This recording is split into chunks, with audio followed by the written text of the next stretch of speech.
He observado el programa de vuestro curso y mi primera percepción es un programa focalizado hacia cuestiones más teoréticas sobre el problema del arte, el espacio, el lugar, y entiendo que esta conversación, que fue a primera mano sugerida, es porque no tuve en cuenta el marco de referencia general, por lo tanto es un poco foránea, digamos.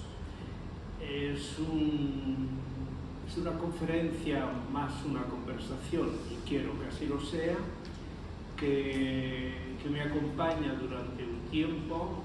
Es una conferencia que he hecho en el primer encargo, lo hice para el Museo Picasso de París, pero la he hecho en diferentes lugares, no viene a cuento.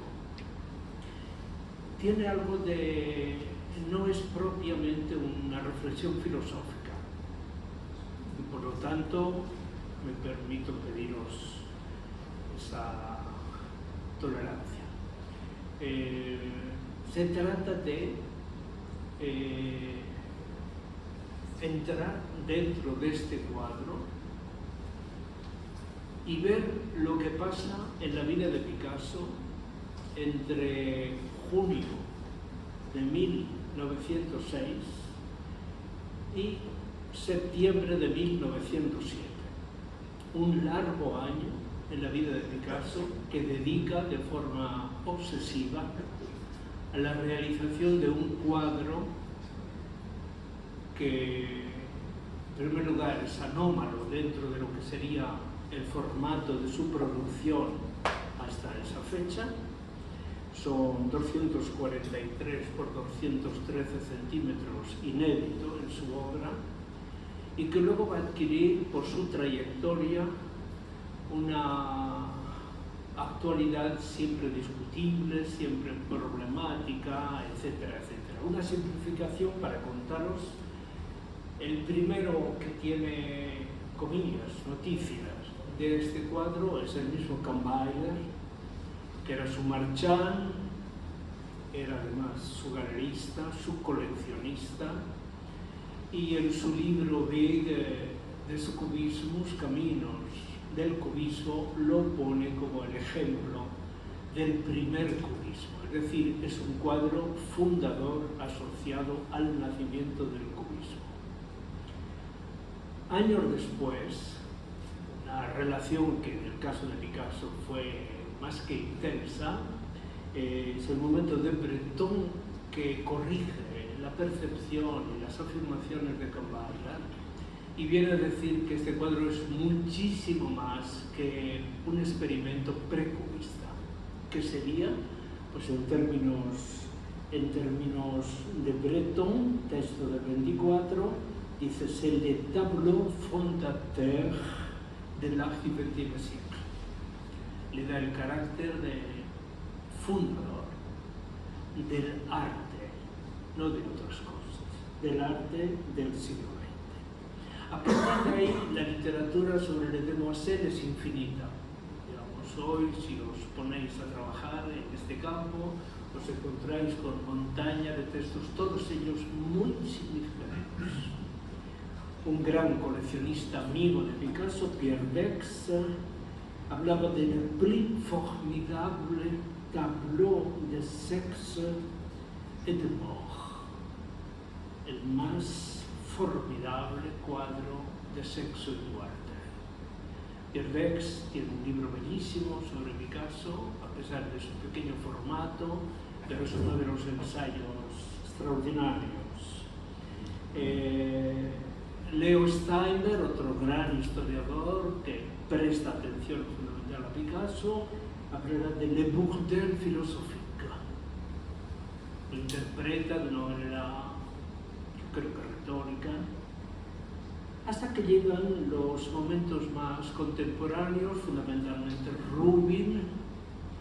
Wilhelm Rubin, que en su gran libro Primitivisme dedica un capítulo extraordinario, casi una monografía dentro de su libro, pero los contextos de Rubin son hoy imprescindibles para cualquier lectura, y sitúa a Picasso dentro de lo que podría ser una transición que va a dar lugar fundamentalmente a esto. Finalmente, y quiero insistir en esto, Hélène Seckel, curadora del Museo Picasso, con Brigitte Leal, una gran historiadora, directora del Museo Picasso de París, directora de colecciones del Pompidou, han realizado un trabajo edición, han sido los editors de los dos, que son 4 en la edición actual, de lo que han sido los 7 carnets que Picasso va trabajando durante ese tiempo. Es decir, el trabajo de Picasso, que es un trabajo de contraste, de visualización, va dibujándolo en sus 7 cuadernos, de los cuales 6 pertenecen al fondo del Museo Picasso y el tercero está en la casa natal de Picasso en Málaga, y que lo podéis consultar. Es un placer pasar una mañana, son súper atentos, súper amables, y es una oportunidad extraordinaria. La cuestión es la siguiente. ¿Cómo llega Picasso a tomar esta decisión? 1906. ¿Qué elementos convergen en este mapa de fechas? Y segundo, ¿qué pasa cuando termina este cuadro en 1907, septiembre de 1907? Él, que es un poco algo de exhibicionista, que muestra todo lo que hace, con una decisión absolutamente no fácil de explicar todavía, retira el cuadro. Hasta 1916. En el Salón d'Automne lo presenta. Siempre se ha dicho, ¿por qué una persona que le dedica una intensísima parte de su vida a hacer este cuadro, luego lo saca del circuito, lo deja en la casa de un amigo, y a la ocasión de hay alguien que dice, yo lo he visto, yo no, yo tampoco, yo sí? Y fue Salmón, uno de sus amigos, el primero que hace una descripción aproximativa. Era tal su ausencia que ni siquiera tenía título. Le Demoiselles d'Avignon se lo pone Salmón, su amigo, y definitivamente cuando se compra para los coleccionistas franceses, que venden a su vez a Alfred Barr, cuando se inaugura el MoMA, y la sección principal del MoMA es la sección francesa, allí va y entra en el 37 en Nueva York, ya con el título de Les Demoiselles d'Avignon. Hasta ahí una historia brevísima que no tengo por qué comentar, porque se nos ha ido ya un poquito de tiempo. Comencemos. ¿Cómo llega Picasso a este cuadro? Es parsimonioso el recorrido. Tengan paciencia.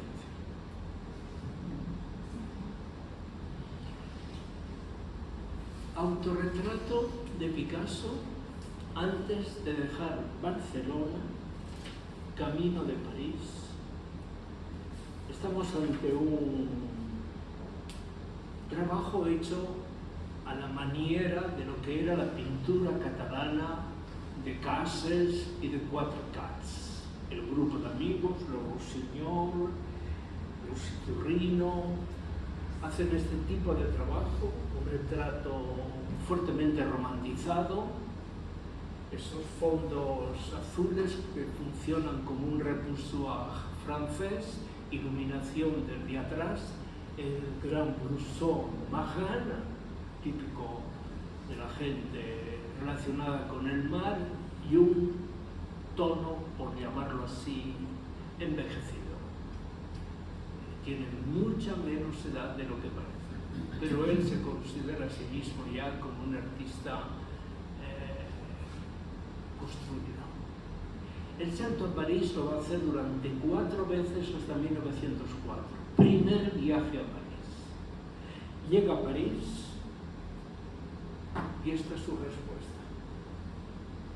El retrato de Barcelona queda archivado y él se reconoce como alguien que está en juego, digamos, dispuesto a ver 1000 cosas. La técnica de la pintura de este cuadro es absolutamente distinta. El bleu se ha hecho blanco, en cambio los azules se han ido al fondo, una especie de luz nocturno evidentemente, y esa mirada insolente te mira frontal. ¿Cómo? Estamos ante un cuadro absolutamente... Los amigos de París van a formar un grupo, son muy importantes en ese momento, y se va acercando lo que fue la comunidad, un grupo de amigos del Bateau Lavoir. Bateau Lavoir están Montmartre y son todos gente muy parecida a él en cuanto a condiciones de formación artística.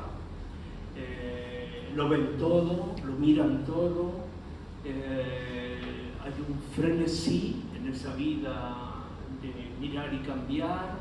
Barcelona se ha quedado pequeñita, acaban de hacer una exposición muy hermosa arriba, en La Coruña, sobre sus dibujos coruñeses.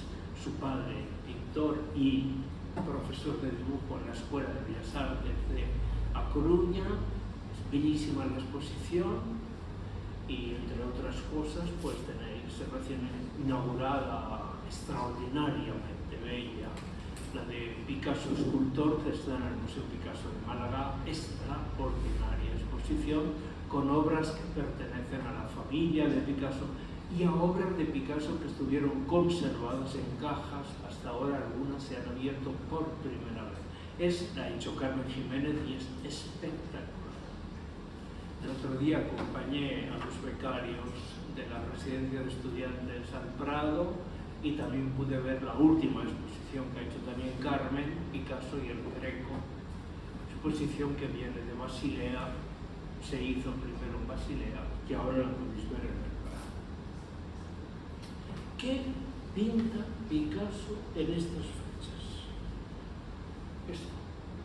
No me voy a detener porque lo habéis visto 1000 veces.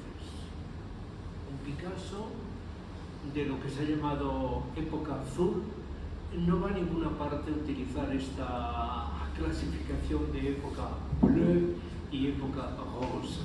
No la uséis más, ni siquiera descriptivamente, su eficacia es mínima, porque hay que tener en cuenta la utilización de técnicas, del dibujo, pero es un esquema repetido, domina el dibujo, construye los perfiles sobre carbones bien definidos, elimina el carácter anatómico no irrelevante y ya va hacia cuerpos planos que se secundan y entonados sobre todo en unos colores tierra que él unifica, y estos azules que se pongo un detalle.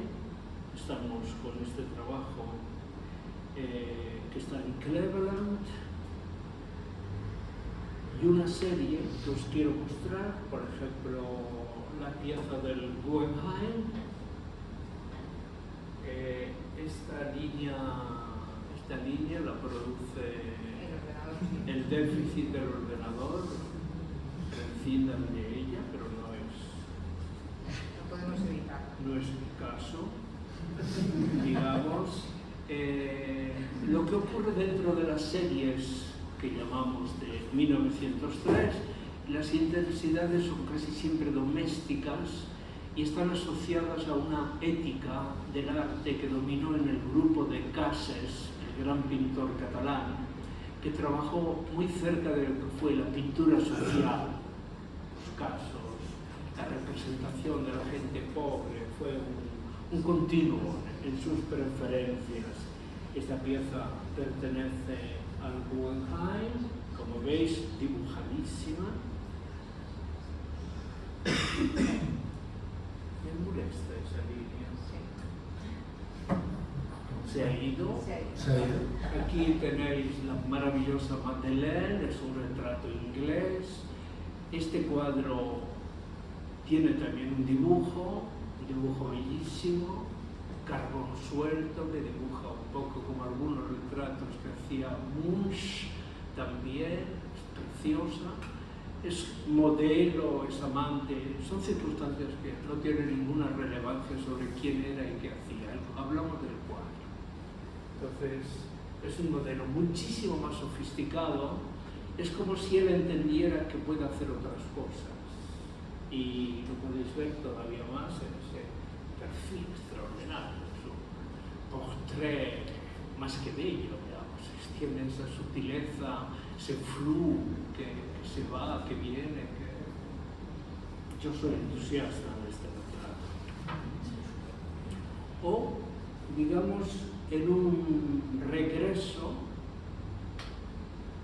a lo que podemos llamar un cierto clasicismo, entre comillas. Estoy muy atento a este tema, estos temas que luego aparecerán hacia los años 20. Para un volumen del Picasso de París escribió un texto sobre el viaje a Italia de Picasso cuando va con los rusos, que acompaña a Cocteau, hace el gran telón para Parade, construye, se emociona en lo que podemos llamar técnicas pictóricas del 18 y 19 napolitano. Esta es una pieza parecida a esta, pertenece al Guggenheim y es parecida también a la que tiene también el Pushkin de Moscú, allí ya asociado a los llamados imágenes y planos del circo que inauguran la quinta de las elegías de Rilke. Pero ¿quiénes son esos volatineros? Y sigue Rilke. Parece que la reflexión de Rilke introductoria a la quinta está tomada a partir de este cuadro de Picasso. Picasso se ve literalmente desbordado. Es lo que sabe hacer y ha decidido que lo que hace no debe seguir haciendo. Podría haber estado toda su vida haciendo eso. Si se hubiera quedado en Barcelona, probablemente también hubiera roto, pero estaba en París. Y en París tiene la oportunidad, como todos los del Bateau Lavoir, de ver cuadros de distintas. Probablemente el primer impacto se lo produce esta pieza que trae Gauguin cuando vuelve de Tahití. La recepción de Gauguin en 1898 es de lo más entusiasta que podéis conocer en cualquiera de las crónicas de la época. En aquel momento, después de la muerte de Baudelaire muere en el exilio en Bruselas. Nunca se habla del final de la vida de Baudelaire, tristísima, melancólica, tout devient mélancolie, pero hay algo más, es tristísima. Y sin embargo, el poeta que lo sustituye en la gran celebration que se organiza para él es Stéphane Mallarmé.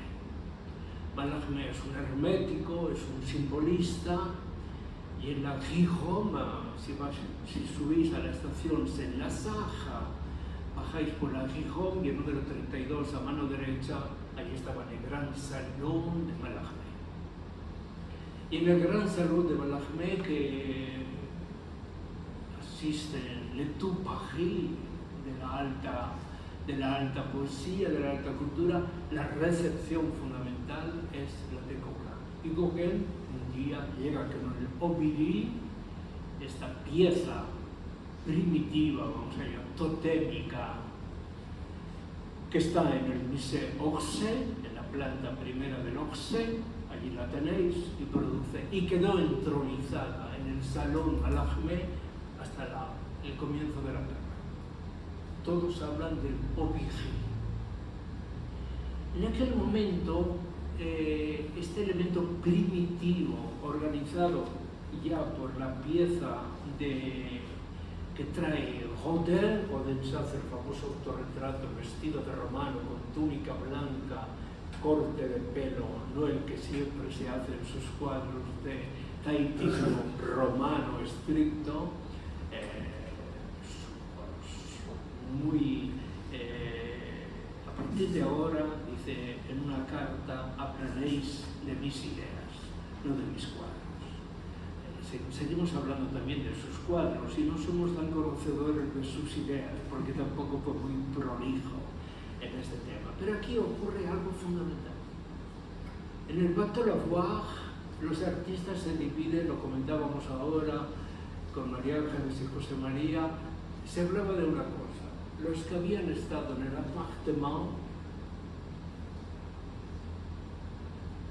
de Apollinaire y los que no habían estado en el apartamento de Apollinaire. ¿Tú has estado en el apartamento de Apollinaire? No. ¿Tú? Tampoco. Rafa tampoco. Tú sí. Vale. Bueno, Picasso podía decir, moi, oui. Yo he estado en el apartamento de Apollinaire. Los otros no.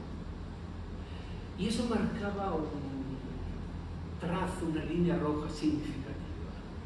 ¿Qué diablos había en el apartamento de Apollinaire? Os mostraré alguna foto, pero estaba su gran colección de poesía simbolista, los cuadros de la generación de 1900-1906, la gran transición, no os olvidéis, el 6 es un año muy complicado. Muere Cézanne el 6, de una lluvia de verano a la vuelta de la Seine de Victoire, la última Seine de Victoire.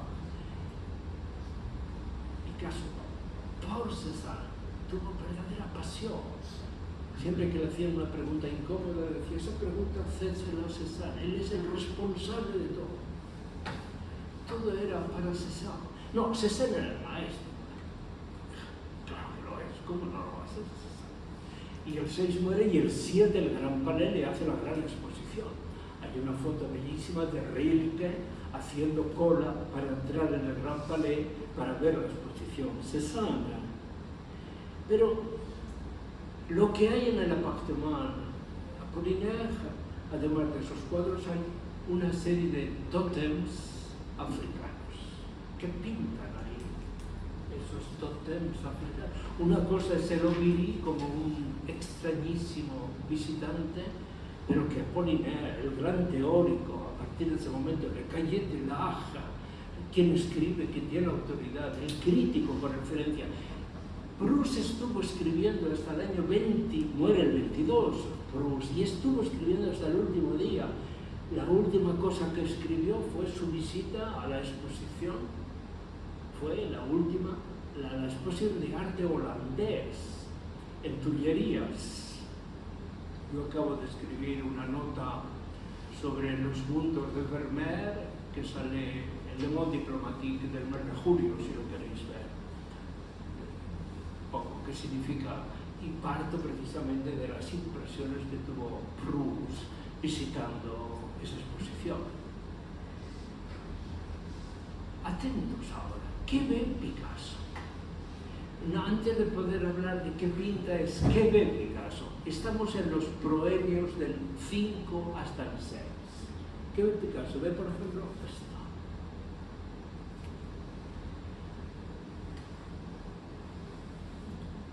No le cuadra. Son una de las 6 grandes bañistas de Cézanne. Cambia totalmente. Solamente se han representado, esta es la de Filadelfia, y solo se ha representado una vez, que fue en la National Gallery de Londres. Allí estaban las 6 grandes bañistas de ese peso. Es como el impacto tremendo que recibe. Le ocurrieron a muchos artistas. Lasman, el maestro de Rembrandt, 23 años, le dice: eres un genio, Rembrandt, por favor, vete a Italia. Rembrandt es de los que nunca viajaron a Italia, por eso pintó siempre lo mismo.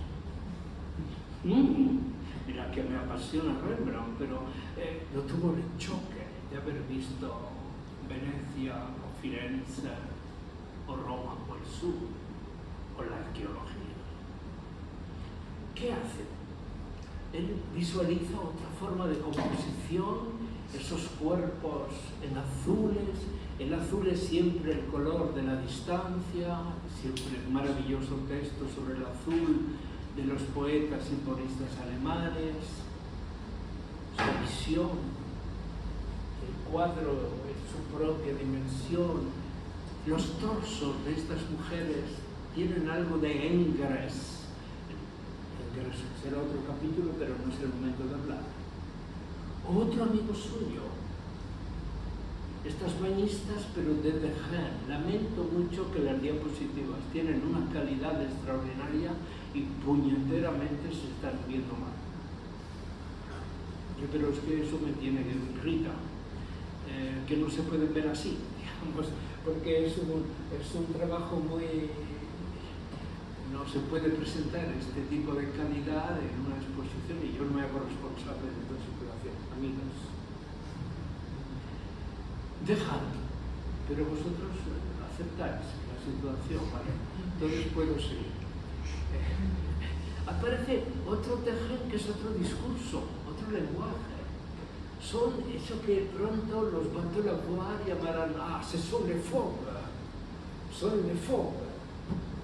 Esos que pintan directamente, como Matisse y Dejen se encontraban allí cerquita de la frontera española y pintaban todo el verano, pintaban todo. Estas eran las bañistas del verano. Y hay algo que le produce terrible, yo me he permitido decirlo, pero los dos dioscoros de esa pintura francesa de esa época se llaman Matisse y Picasso. Dos que se encontraron por primera vez en el salón de la Gertrude Stein.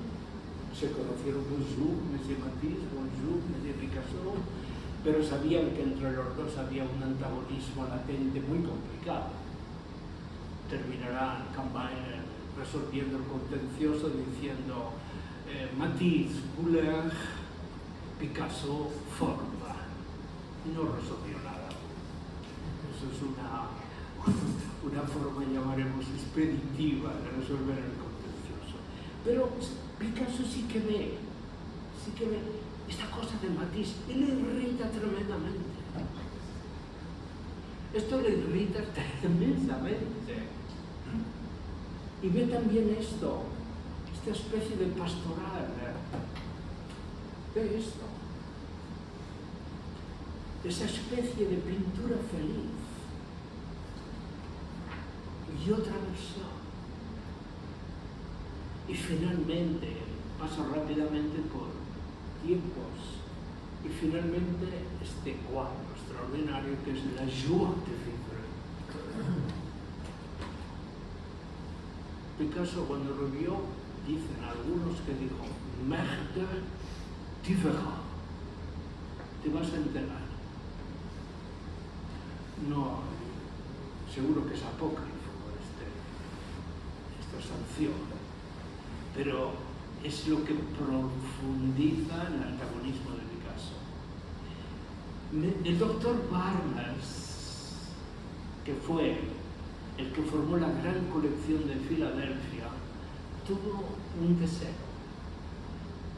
poner en su colección La Joie de Vivre de Matisse y Le Demoiselles d'Avignon. Quiso poner estos dos cuadros como cabecera de su colección de Filadelfia. estaba reservada la venta de Demoiselle d'Avignon, y la Joie de Vivre sí que fue a parar a la colección del doctor Barnes.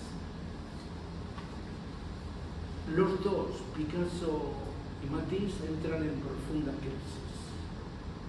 Van a ver lo que hacen. Este desnudo bleu de Matisse, a la vuelta de su viaje al oasis de Biskra, en Túnez. Desafío total. No hay, que podemos llamar, referentes. Es una construcción un poco delirante, con este azul de nocturno. No se sabe por qué, pero la ve Picasso. Y le llega a decir que está pasando algo parecido. Yo ya no pinto, ¿sabes? Los trabajos del 6 son interesantísimos solo en el verano, cuando se viene al pueblito, pero antes va a haber más cosas. A lo mejor esto os parece muy didáctico, el camino que estoy llevando, muy escolar, así como muy... No, de verdad. Estoy alucinando. En el buen sentido. Bueno, es porque a lo mejor digo es muy didáctico todo. Es que os quiero tratar como si me hacéis. Ese maravilloso retrato que le hace Matisse a su mujer, a Madame Matisse, está en Copenhague. Cuando vayáis a Copenhague no os fijéis solo en ciertas cosas, además de tener una colección arqueológica impresionante, y los mejores Gauguin están en Copenhague. Gauguin estuvo casado con una danesa y para atender los problemas familiares, sobre todo de sus hijos, tuvo que mandar telas y telas. Todas se vendieron en Copenhague. Este es un pueblo extraordinariamente citado, más reconocible, pero plásticamente nuevo. Esa línea verde que recorre, la diagonal que tienen todos los cuadros de Matisse, dos partes para crear un movimiento, el entorchado del peinado, tan hermoso. ¿Te gusta? Y sin embargo un pequeño gesto familiar que es la pinta vestido con la túnica que le ha traído del viaje. Del viaje le ha traído la túnica y el desnudo azul. Por color. Ahí está. Y mientras tanto, su marchante, su extraordinariamente mujer, su casa es una callecita de París que me encanta, Grand Augustin, ahí está el taller donde pintará Guernica y donde sitúa Balzac, la famosa novela La Chef d'Œuvre d'Inconnu. Allí mismo una callecita que corta y un relé americano muy chic ahora. Está en la Rue Christine. Y en la Rue Christine, Gertrude Stein tiene su casa, residencia y su salón. Aquí hay algo que debo de plantear y es posa para Picasso 86 veces. Tuvo que tener mucha paciencia, ella más que él, imagino. Y lo deja inacabado cuando se va a pasar todos esos días al pueblecito del Pirineo, y a la vuelta le dirá de nuevo: quiero terminar el retrato, y le sitúa sobre el rostro esa máscara de cera que le da una dimensión casi mortuoria. La crisis antecedente, la transición, tiene elementos comunes. Este es el autorretrato que se hace Matisse. Este es el autorretrato que se hace Matisse. Ha eliminado, ha desnudado ese maillot jaune, bleu, rouge, tan francés. Y si Matisse se hace un Picasso que habla de su crisis, ¿por qué? Si Matisse, ¿por qué Picasso no? Este ha quedado comido por la polilla de la imagen. Es un retrato extraordinario que lo tenéis en Praga. Kahnweil compró 20 Picassos y los colocó en la Narodní Galerie de Praga. Es la mejor colección petit format de Picassos que hay. Él se hace un homúnculo, el anclaje de su cuello sobre su torso, esa disposición, y como todavía no está satisfecho, antes de viajar a Gósol, al pueblito catalán, se pinta así. Otra vez salen las manchas blancas.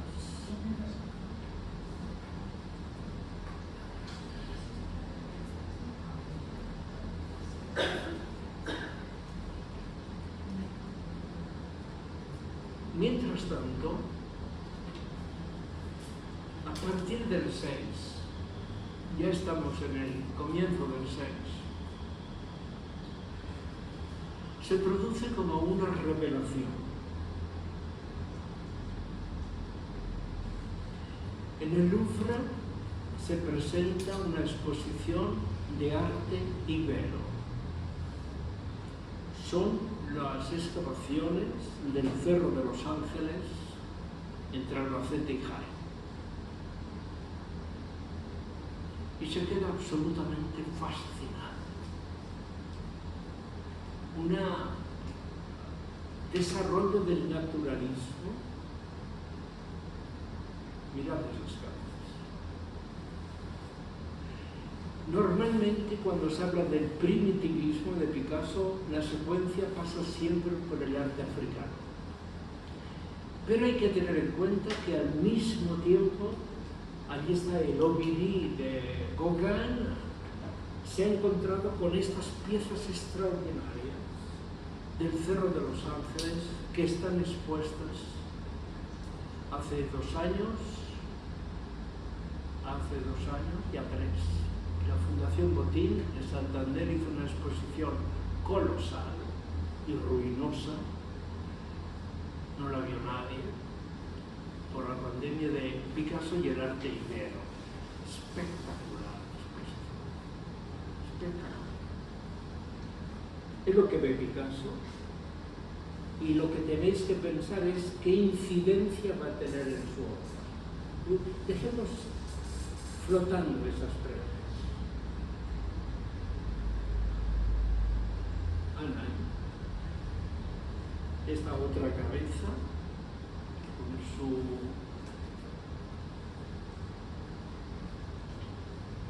Es muy difícil, estamos en el siglo VI, siglo V, tenéis que poner, si hacéis, es importante metodológicamente en la historia del arte hacer de comparativistas a veces.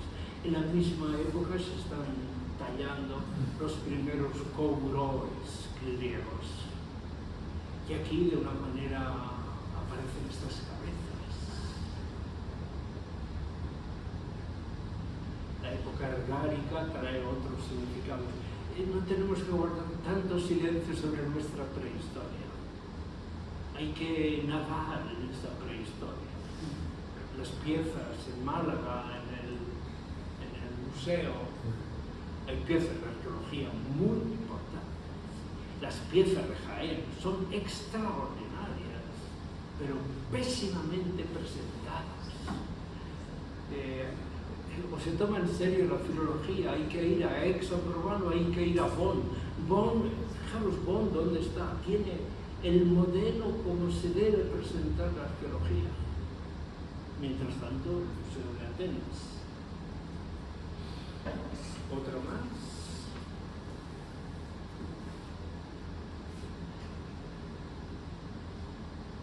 ¿Qué hace Picasso? Dibujarlo en el cuaderno 2. Va atento al Louvre con su cahier y va dibujando parsimoniosamente todas las cabezas. Ya veremos lo que pasa. Es su archivo personal.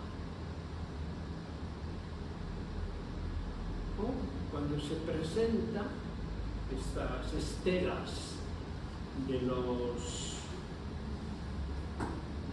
excavación de Osuna, se fija en esa especie de naturalismo. Estoy buscando un título para un pequeño texto que quiero escribir y se me está acercando el título de El refugio de la forma de Picasso. Encres o el arte ibero.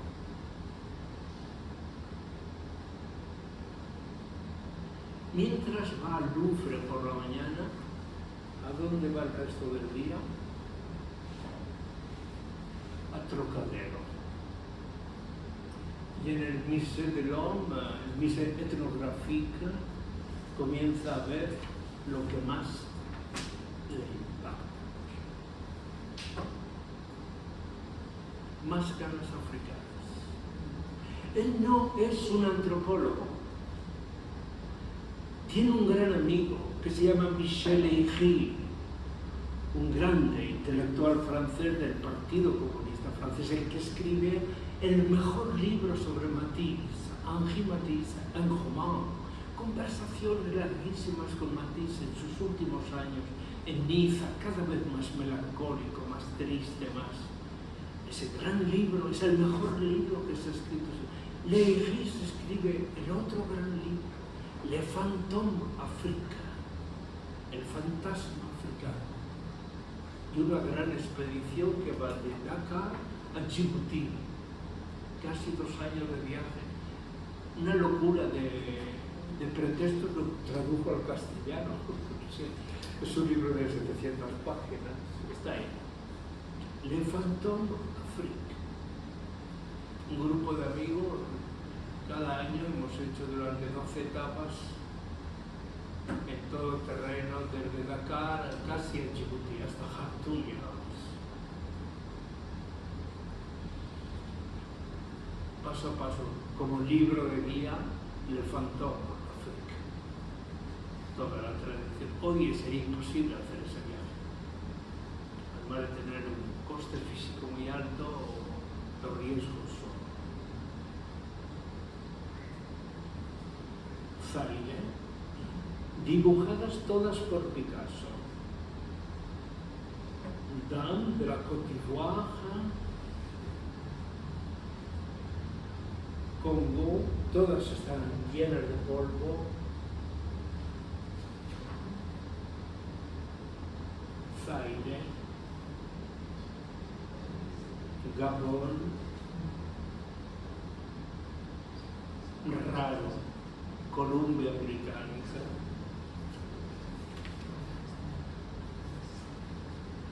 New Hebrides. ¿Por qué no miras un libro que es más cómodo? No, pero está más cómodo. Tú aquí. Repito, no es. Tú también quieres verlo aquí. Vamos a verlo juntos. No es un antropólogo, no sabe que es un ritual, no sabe que es un... Le es opaco el lenguaje, que es solo la máscara. Y no es un teórico. Malraux escribirá ese libro extraordinario, Le silence des masques, el silencio de las máscaras. Ese libro de Malraux, extraordinario. Él no sabe eso. Pero la confusión, ¿sabes cuándo ocurre? Cuando se da cuenta, visita, que todos sus amigos, que para él saben de arte, están rodeados de piezas africanas, protegidos por los fantasmas de África. Picasso es uno de ellos. Por ejemplo, he hecho una selección extraña. Aquí estamos en el appartement de Apollinaire.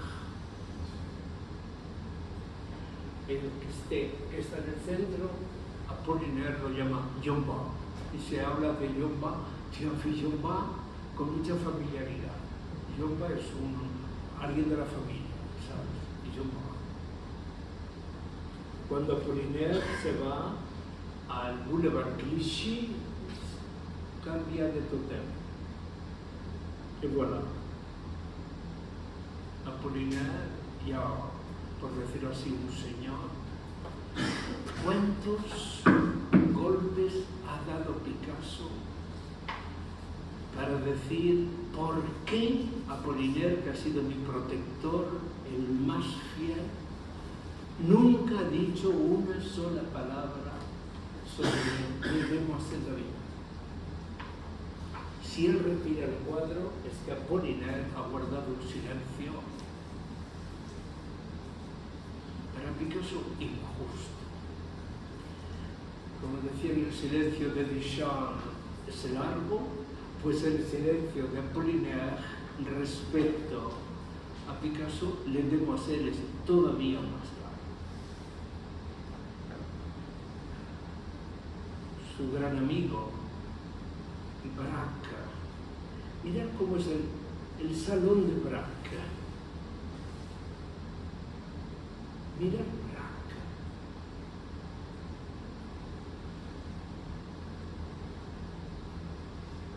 Un gran señor, Camballa. Mira el retrato de Camballa. Los Matisse contra los Picasso y toda África.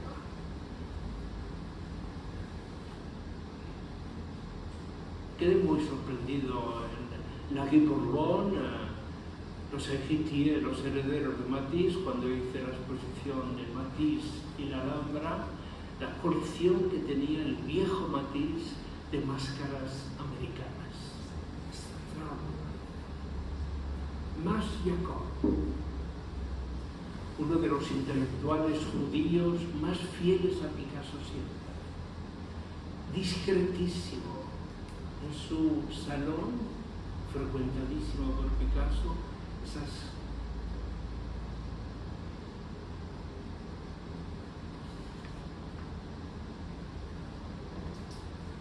dejan ya potente su colección africana. El mayor de los coleccionistas africanos, Breton, cuya colección la va a vender al Estado francés, que hoy la podéis ver en el Pompidou. No es que esté del todo bien. Y más tarde, con un poquito de retraso, tenemos una foto hecha en los sótanos de la Californie, cuando él pasa los veranos en el sur, cerca de Nice, la colección de Picasso, en desorden. Es un poco como un almacén. Allí iba colocando todo lo que ocasionalmente iba a comprar. Pero es muy interesante lo que ha hecho Elena Heckel, coger los cahiers, coger los cuadernos y ver qué máscaras había dibujado. El señor Vergruen tiene una colección extraordinaria.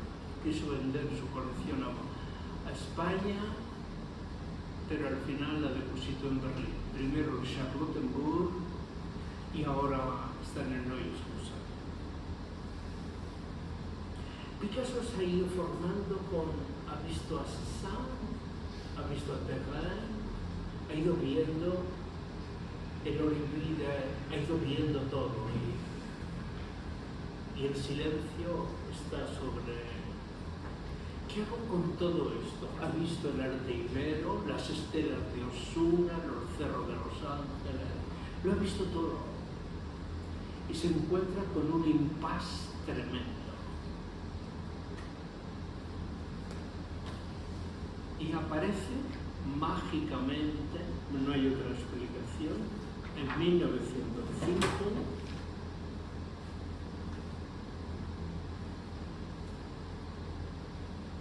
se hace en París, 1905, un año antes, se hace en París una gran exposición de 65 telas de su pasión más secreta, que se llamaba Ingres.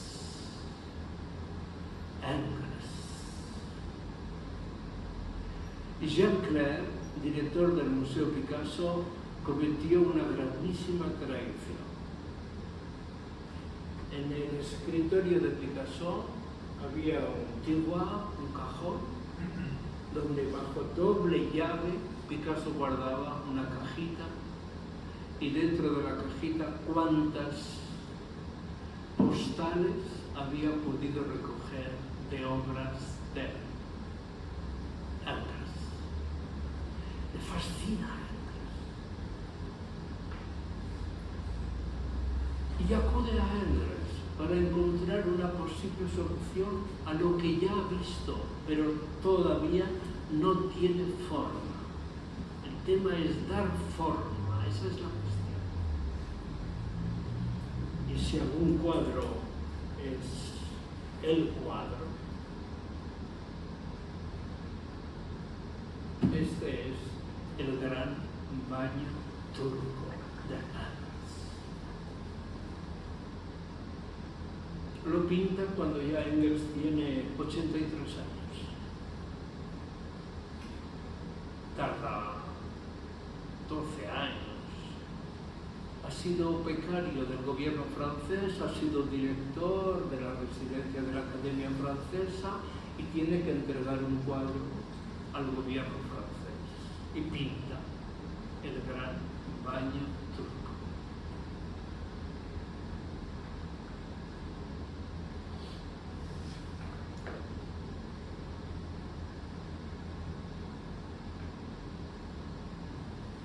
Si tuviera un puntero, podría ir viendo los detalles de la mujer de la derecha, así estrellada, la que baila al fondo, la que peina, todo eso bajo la luz que peina, pero sí, bajo la luz de este turbante de la odalisca principal.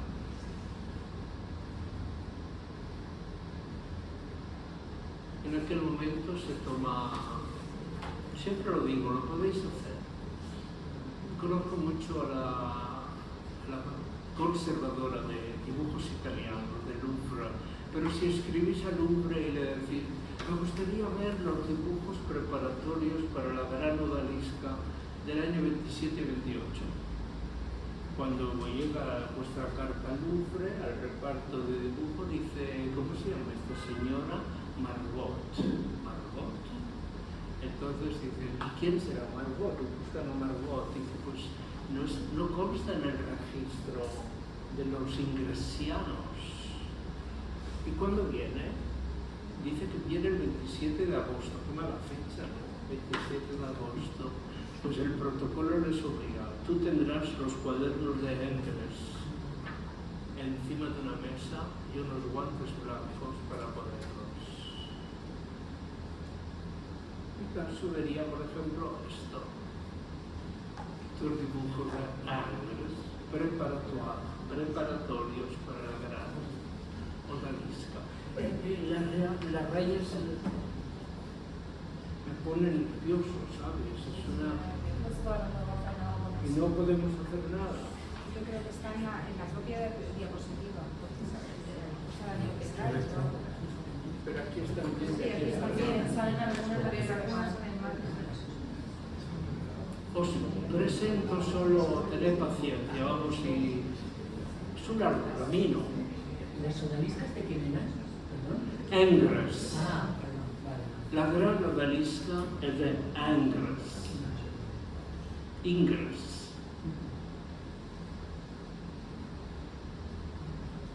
Con esto se retira a Gósol, un pueblito del Pirineo catalán, y comienza a dibujar. Comienza el camino hacia las demoiselles. Un trabajo de metabolismo visual extraordinario. Lo primero que dibuja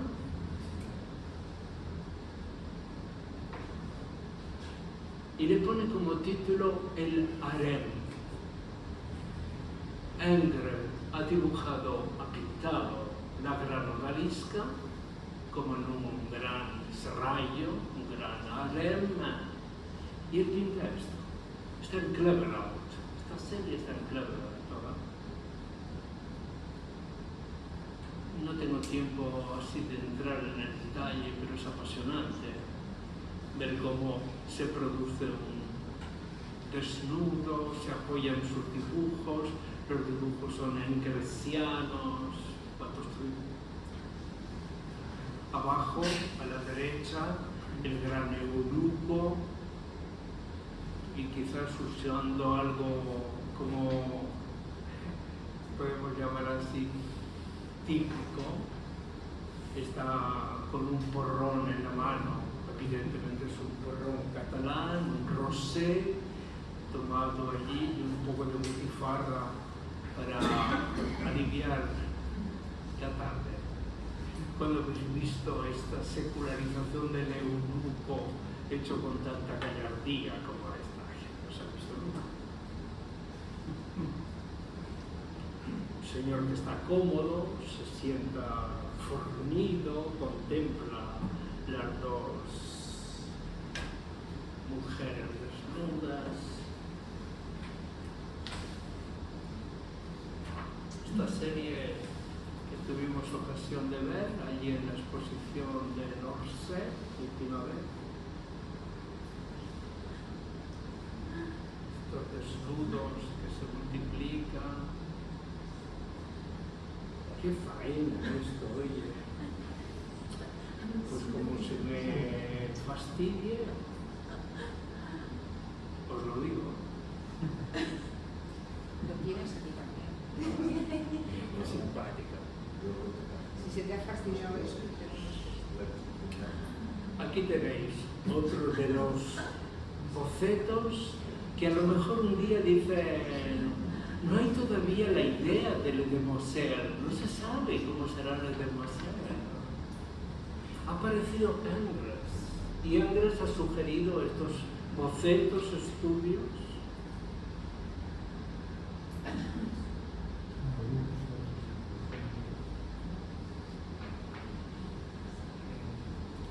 Todo pintado en agosto del 6 en Gozo, con las dos mujeres del MoMA, maravillosas.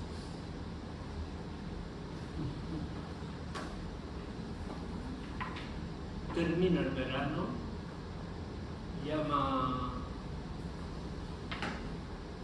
para ponerle ese final de viaje a Gertrude Stein, su máscara de cera, y comienza a buscar. ¿A dónde va todo esto? Que durante 5 meses hace 3 bocetos de lo que podría ser Le Demoiselle. A la memoria le viene un recuerdo de años. El Carrer Avignon de Barcelona, un burdel frecuentado por sus amigos y él, y juega no equivocamente con la idea de serrallo de la gran odalisca de Ingres, o de los trabajos que ha comenzado a hacer en Gozo, y aparece por primera vez este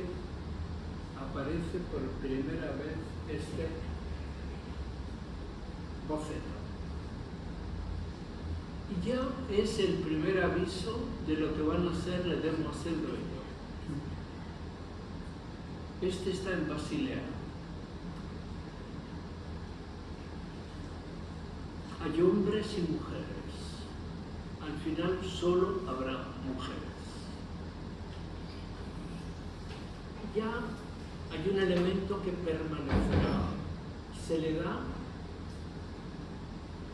una perspectiva teatral. Es como si los cortinones abrieran al salón de Les Demoiselles y las dos mujeres laterales abren el cortinón que no se sabe qué será. A vuestra derecha hay una mujer en cuclillas, permanecerá. Y en el centro, como motivo articulador de todo, hay como un bodegón con esas sandías, siempre hay sandías. Ya la butifarra desapareció y ahora aparecen ya algo fresco. ¿Sí, no? ¿En serio? No os comento nada. Poquito después, en la primavera del 7, el boceto de Basilea. El primero es del Museo. Ahora tenemos el de Baza. Ha cambiado. Aparece ahora un hombre en el centro con su blouson noir que ha generado hasta cierto punto diatribas. Parece que es uno de los habitués del burdel, que podría ser un estudiante o un marino.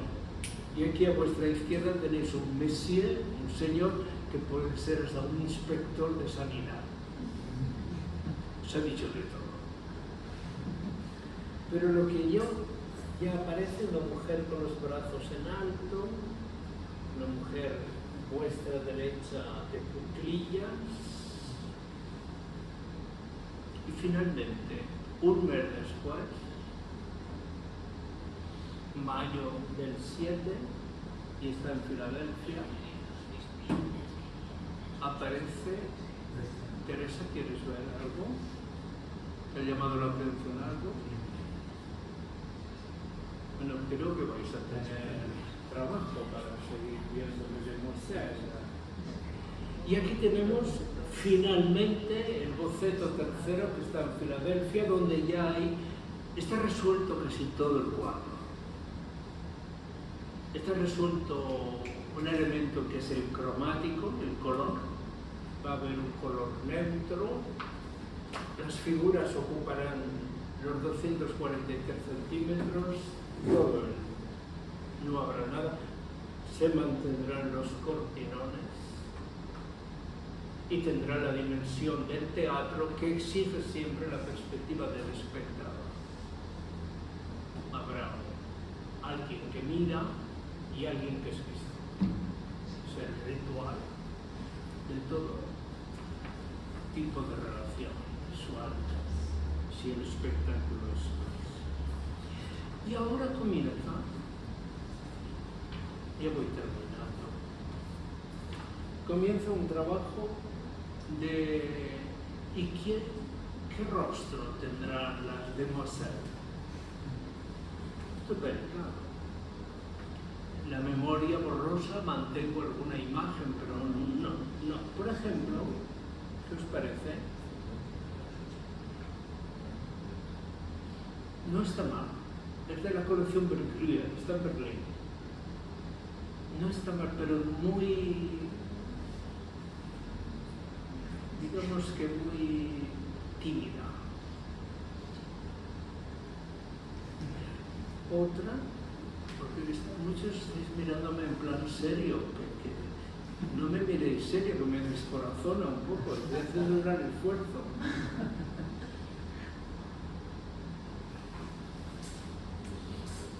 Excesivo, esto es una maternidad, es una madonna, no es una mademoiselle. Berkeley también. Esto me gusta, dice. Esto ha tomado una base de la máscara africana y la ha interpretado a su manera. Cuidado con los ojos.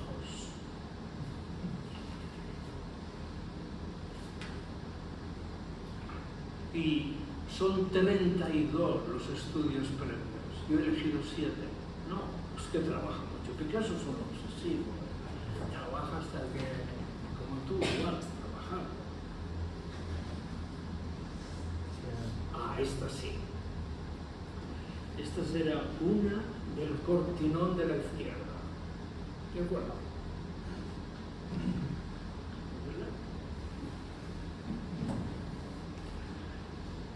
La técnica pictórica sobre papel o sobre tela alterna papel y tela, un lienzo pobre que la hace siempre, lo embadurna en blanco y dibuja enseguida con una velocidad extraordinaria.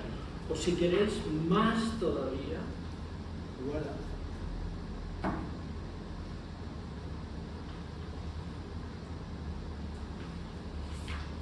Qué fatiga para Picasso, ¿eh? Cézanne seguirá siendo el responsable de todo, Gauguin lo sabe, Degas hizo los Baudelaire lejanísimo, pero está Mallarmé. Y comienza lo que es el trabajo más apasionante. No entiende, él no podrá entender el silencio de Apollinaire, no lo puede entender. Lo hundió totalmente. He pensado alguna vez que tuvo que haber, como la crónica no sirve para interpretar un silencio. Lo que sí se sabe es que quizás todo el radicalismo que tiene el Demoiselle es porque estuvo pintado Eckers contra Matisse. Esa pintura feliz, la joie de vivre, no. No. Allí hay es muy tranchant, tiene ese... Volvamos a Filadelfia y analicemos despacito. Ya conocéis el cuadro, no quiero insistir. Hay una unidad cromática, rosas, ocres y azules. Miradlos en detalle. Las dos mujeres del centro son las que conservan anamórficamente una expresión más natural. La del cortinón de la izquierda la hemos visto en detalle y es una de sus cabezas básicas, de las 38 más los dibujos que ha hecho preparatoire para la Demoiselle. Las otras dos tienen una evocación casi más el moño de la tercera. Ha creado algo mágico, esos fondos azules que eliminan todo naturalismo. No hay atardeceres, no hay nocturnos, es un azul cool que hace que esté prácticamente expuesto el cuadro. No hay anatomía, los clips en el pecho, los ojos asimétricos.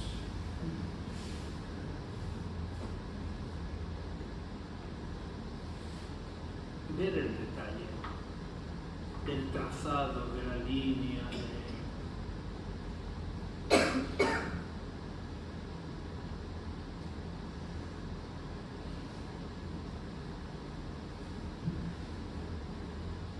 el cuerpo central.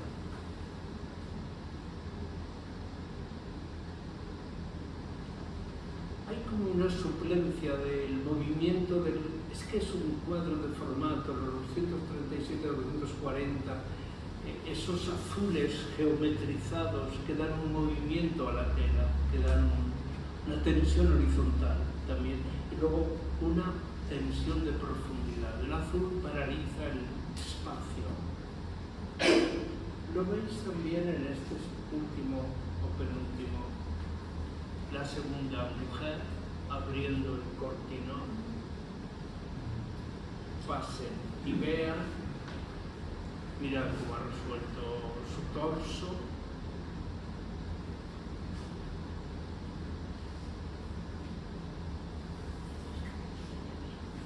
Aquí se superpone con la cabeza de la mujer en cuclillas. Esta es la del cortinón maravillosamente. Ahí hay pensado o es la traza del La traza del... museo, o es la traza simplemente? Sí, lo es. Directamente no hay... Digamos que él ha utilizado una paleta muy básica de los azules ocres para el cuerpo, manchados a veces de blanco y nada más. Es una... y no retoca, Picasso no hay vestimenti. ¿El blanco sobre color o ausencia de color? Es blanco de base y el blanco y el color vienen sobre el cuadro, pero él siempre en este tipo de trabajos la base es blanca y acentuadamente blanca. Quiero que veáis la relación entre esta mujer del Pordenone y la que está de Pugliese abajo, que da un salto. Quizás es la última de las cabezas que dibuja. Más en detalle, bueno.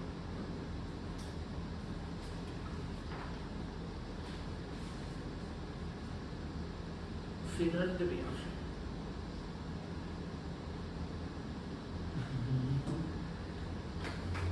No. Faré. Y el mismo, gracias. Al mismo tiempo... No importa que no sabes, No. Estoy pensando en que lo estáis pasando con fatiga. No. Él descubre que algo ha descubierto, además de resolver el cuadro de Moselle, ha descubierto un nuevo lenguaje pictórico. Y un día le dice a Ferdinand, su mujer, Ferdinand, te voy a hacer un retrato nuevo. La había pintado la última vez en una visita a Gossel, un naturalismo, dice, eres más bella que la Gertrude Stein. Y ella le dijo, ya lo sé, pero había posado la Gertrude 86 veces. Y le pinta a Ferdinand así.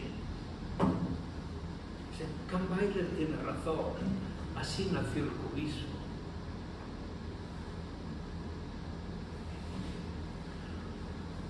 La abstracción, en principio, es un antinaturalismo. Pensarlo así.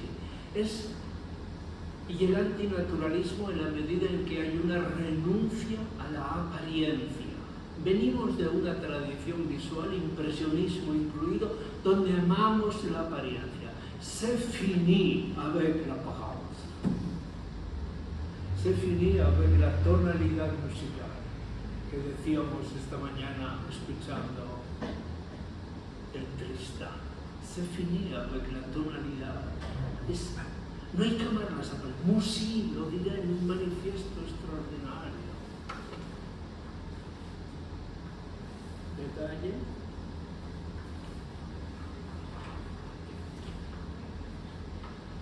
Y ha llegado el momento de la verdad. Picasso, exhausto, agotado, se hace el autorretrato definitivo.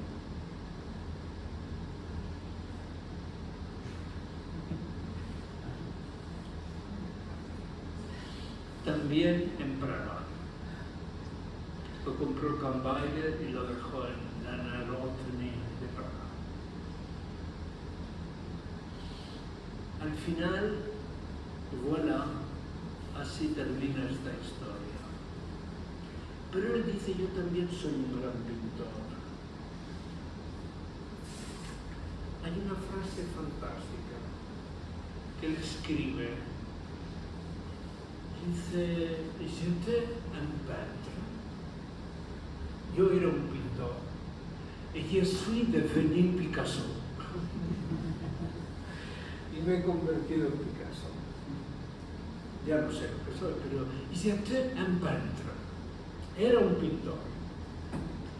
Et je suis devenu Picasso. Genial.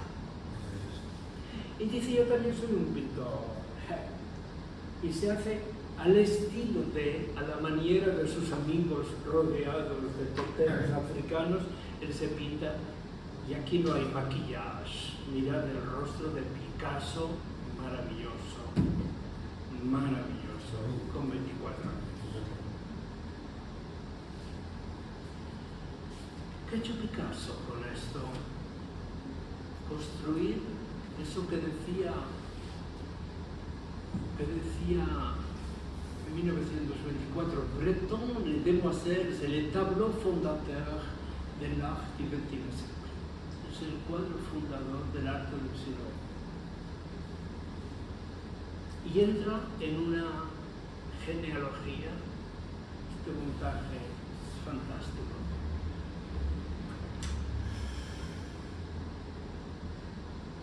Donde Le Bourgil, que viene de Tahití, el segundo esclavo de Miguel Ángel.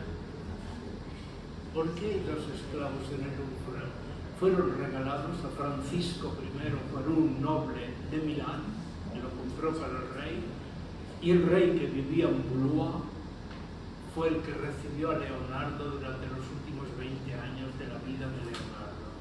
Por eso los cuadernos de Leonardo, de los 21 cuadernos, 19 pertenecen al Estado francés, uno pertenece a la colección Windsor y el otro pertenece a Bill Gates. Picasso se puede poner en esa genealogía. El Ovirí, el esclavo. ¿Cuántas horas está delante del esclavo? Yo también he pasado muchas horas delante del esclavo, de este, no del otro. Mirad el gesto de la demoiselle y mirad el gesto del esclavo.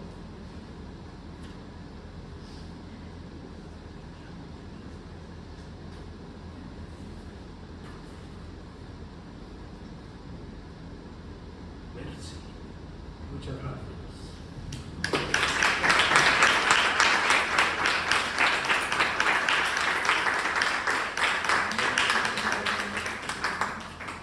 Es un placer. ¿Qué tal, amigos? Hablamos un poquito. Muchas gracias, Francisco, por esta maravillosa exposición, didáctica y hermosa. Muy hermosa. didáctica. Muy maravillosa, sí, sí. No sé si tenemos alguna pregunta, creo que algunas. A ver.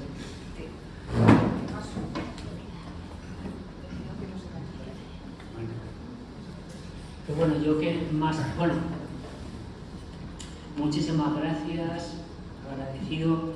Además, como hace ya tanto tiempo que no nos vemos, y para mí es como reencontrar a un maestro que siempre he tenido en mi espíritu. Así que muchísimas gracias primero por estar y poder reencontrarte. A ver, yo, que voy a ver, no más que preguntar, te quiero comentar algunas asociaciones que yo he tenido. Primero, cuando nada más que presentaste este cuadro, yo me he acordado de los coros griegos, ¿sabes? Antiguos. De alguna manera, después también cuando se estaba hablando, y aquí sí que me gustaría un poco a ver tu opinión, me he acordado de todo el trabajo que Jung ha hecho. Así, aprieta un poquito para arriba. ¿Ah, sí? Sí. Me he acordado de todo el trabajo que Jung hacía precisamente intentando rescatar, y a partir de ahí fue cuando él fue organizando toda su teoría del inconsciente colectivo, trabajando sobre los indios americanos, trabajando también sobre los indios de África, las tribus africanas, la manera de organizarse, el arte, la cultura, y cómo a mí me impresiona muchísimo cómo lo ancestral, de alguna manera, cuando las sensibilidades están abiertas, abren el camino a la transformación. Pero al final hay una continuidad, que es un poco lo que tú has mostrado en la última escena, ¿no? Y cómo, de alguna manera, en el arte y en los artistas, cuanto más conectan con lo primitivo, por llamarlo de alguna forma, más impulso interno hay para la creación. Es como si conectaran con toda la historia, de alguna manera, ¿no? Y yo creo, cuando veo a obras de Picasso, que a mí personalmente me apasiona y me encanta, creo que además, bueno, yo he visto reportajes y documentales sobre él no podría no parar, es decir, podría estar continuamente reinventando su obra. En ese sentido, él mismo lo decía, ¿puedo parar aquí? Y decía, sí, pues no, y continuaba, decía, ¿y paro aquí? No, y continuaba, o sea, estaba continuamente recreando, ¿no? Pero como ese contacto con lo primitivo, como ese contacto con lo ancestral, nosotros también, yo por lo menos, por ejemplo, con todo el mundo griego, al final a lo que te convoca es a una reorganización de lo moderno y a un impulso primario, ¿no? de creatividad. ¿Tú cómo lo ves? Bueno, te agradezco mucho tus palabras, tu recuerdo. Evidentemente, por lo que se refiere a esta obra en concreto, todos los estudios sobre el primitivismo han sido fundamentales. Rubin, el gran historiador americano, hizo además la gran exposición sobre Primitivism in the 20th century. Es un libro fundamental que puede atravesar no solamente estos años de Picasso, sino todo el expresionismo alemán como una parte del surrealismo, y ha alimentado hasta grandes artistas contemporáneos como Lippers, como Baselis. Hay detrás siempre un fantasma, hay detrás siempre una máscara. Ese juego de las máscaras es un tema muy importante en la antropología contemporánea. Digamos, no sabemos si nosotros mismos lo que nos estamos reconociendo es una máscara o es nuestra máscara definitiva. El tiempo deja su marca, nuestra temporalidad, somos tiempo, eso es más heideggeriano, pero vamos, no voy a hablar de Heidegger en este contexto donde hay eminentes heideggerianos y no quiero banalizar el discurso. Pero desde el punto de vista formal y comparativista, el primitivismo ha tenido siempre una fuerte influencia en la creación de los artistas del siglo XX. Y luego, si entras en la vida más próxima, sus día a día, sus interiores, por ejemplo, ves que la presencia de estos, comillas, fantoma, están presentes. El silencio de la máscara, el tema de Malraux, como os he dicho antes, ha funcionado permanentemente. Y lo que sí apasiona hoy cada vez más es la arqueología. La arqueología absolutamente tiene una fascinación extraordinaria. Digamos, a principios del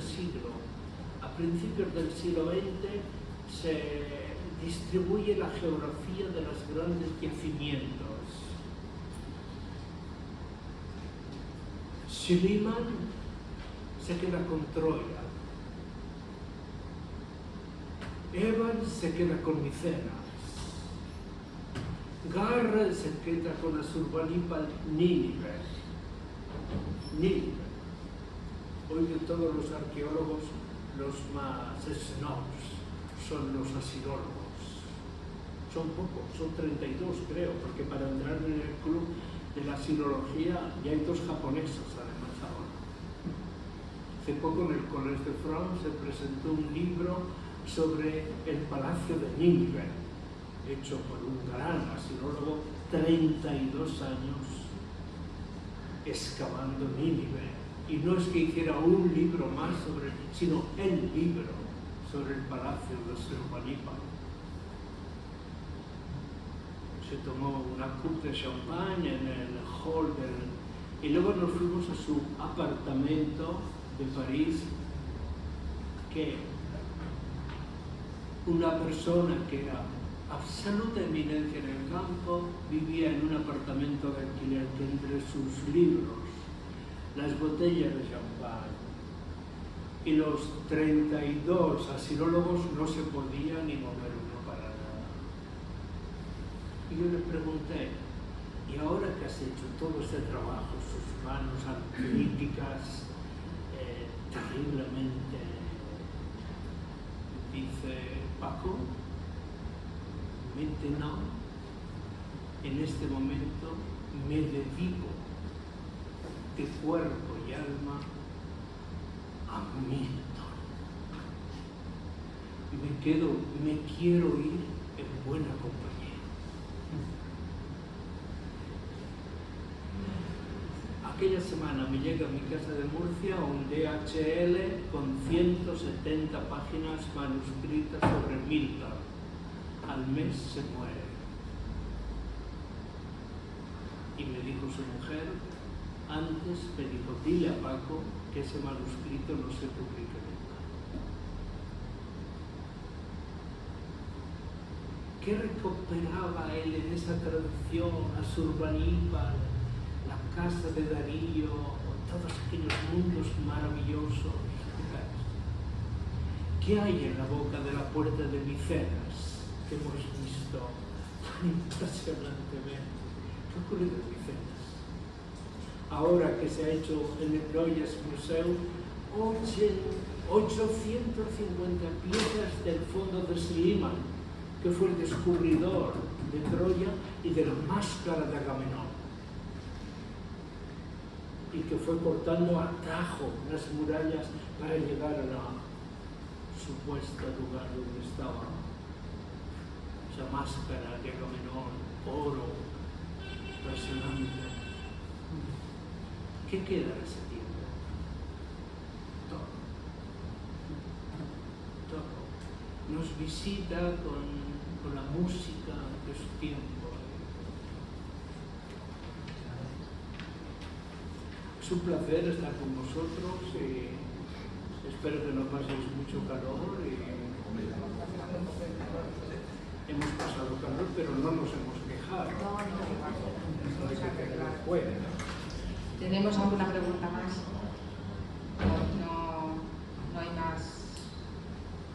Bueno, pues damos por finalizada esta 10ª sesión y muchas gracias a los dos ponentes de la sesión, a Francisco Jarauta y a Lourdes Reyes, que por ahí está.